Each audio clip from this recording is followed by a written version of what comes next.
hirap naman ang exam nito. Hindi ko naman masagot. Ano nga? Sagutin mo nga. Ikaw na, sumagot dyan. Kahirap nga eh. Kaya nga, ikaw na lang. Hirap eh. Ang dami-dami pa oh. Ako eh. Dami ko pa sasagutin. Ganito na lang. Oh. Kapag ikaw nagtanong, ikaw ang sasagot. Tapos pag ako nagtanong, ako sasagot. What? Sige, parang maganda nga yun. Ayan. Sige, meron akong sa'yo. Question sa'yo. Oh. Halimbawa, merong isang lalaki. Tapos, Nasa isang kubo siya. ngayon, Nasusunog yung kubo. sunog yung kubo. Oo. Under sa loob. Nasa loob siya ng kubo na yun. Oh, tapos? Putol yung kamay niya, at saka putol yung dalawang paa niya.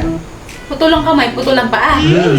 Anong gagawin niya ngayon para makatakas siya ron, makaalis siya ron?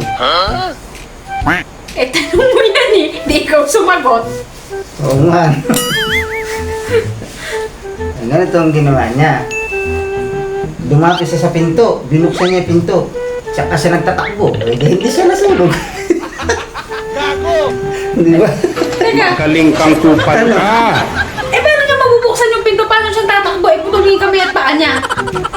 Tanong mo yan. Sagutin mo. Buko!